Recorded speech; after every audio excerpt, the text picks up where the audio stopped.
چلیں دیکھتے ہیں کہ افغانستان کے اندر کس طریقے سے نوروز کی خوشیاں منائی جاتی ہیں، چونکہ افغانستان اور ایران کا بارڈر متصل ہونے کی وجہ سے کتنی ایسی چیزیں ہیں جو ادھر افغانستان میں ایسی ہیں جو یہاں ایران میں بھی ہمیں نظر آتی ہیں، اور ایران کی کافی چیزیں ہمیں افغانستان میں نظر آتی ہیں۔ اسی طریقے سے گھروں کے اندر صفائی کی جاتی ہے، اور صفائی کا نظام 18 مارچ سے شروع کر دیا جاتا ہے، اور 18 مارچ سے صفائی کرتے کرتے 20 مارچ تک گھروں کو پوری طریقے سے صاف کر لیا جاتا ہے۔ ایک ایسی چیز ہے جو بہت زیادہ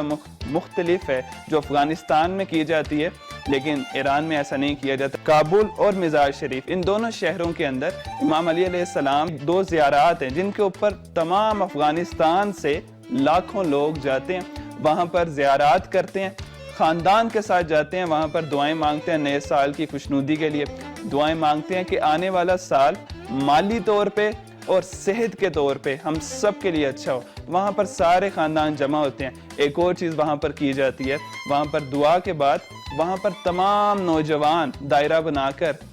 ایک مختلف رنگوں والے لباس پہن کر رقص کرتے ہیں، سارے ان کے ارد گرد کھڑے ہو کے ان کو دیکھ رہے ہوتے ہیں، اور دیکھنے کے ساتھ ساتھ تالیاں بھی بجاتے ہیں۔ رقص کے بعد وہاں پر کھانا بھی دیا جاتا ہے، نیاز بھی دی جاتی ہے، اور سارے اس سے اتنے لطف اندوز ہوتے ہیں۔ بچے کھلونوں والی دکانوں پہ چلے جاتے ہیں اور وہاں سے کھلونے خریدتے ہیں، کیونکہ وہاں پر مزار شریف کے گرد جو بازار ہے جہاں پر کھلونے ہیں اور باقی چیزیں ہیں وہاں سے خریداری کرتے ہیں۔ یہ تو تھا باہر۔ اب دیکھتے ہیں افغانستان میں گھروں میں کیا ہو رہا ہوتا ہے۔ گھروں کے اندر تمام خواتین آٹے تیل کے ساتھ ملا کے کچھ کھانے بناتے ہیں۔ اب وہ کھانوں کو اپنے جتنے بھی گھر کے افراد ہیں ان میں بانٹا بھی تو جاتا ہے، لیکن اس کے ساتھ ساتھ اپنے جو علاقے کے محلے دار ہوتے ہیں ان کو بھی دیا جاتا ہے۔ اس کے ساتھ ساتھ ایک اور کام جو کیا جاتا ہے، ان کی جتنی بھی خواتین ہوتی ہیں وہ وہاں گھروں میں بیٹھ کے روٹیاں بناتی ہیں، اور ان روٹیوں کو پھر بانٹا جاتا ہے، ان کو لطف اندوز طریقے سے کھایا جاتا ہے۔ ایک اور چیز جو کی جاتی ہے اور وہ بہت زیادہ اچھی ہے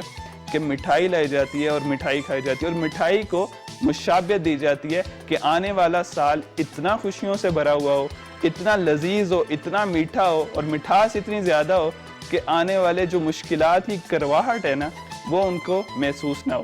بچے سب سے زیادہ خوش ہوتے ہیں کیونکہ ان کے لیے نئے لباس بنتے ہیں، نئے لباس کے ساتھ ساتھ ان کے لیے نئے جوتے آتے ہیں، وہ بچے کھیلتے ہیں وہاں پر گلیوں میں، اور اس کے علاوہ پھر سارے کے سارے مہمان ایک جگہ پر جمع ہوتے ہیں، ایک گھر کے اندر جمع کیے جاتے ہیں، اور وہاں پر بیٹھ کے مختلف گیمز کھیلی جاتی ہیں، وہاں پر بیٹھ کے باتیں کی جاتی ہیں، اپنی پرانی بچپن کی یادگار جتنی بھی باتیں ان کو کیا جاتے ہیں۔ یہ سارا کچھ افغانستان میں ہوتا ہے۔ تو یہ تھا افغانستان کا نوروز۔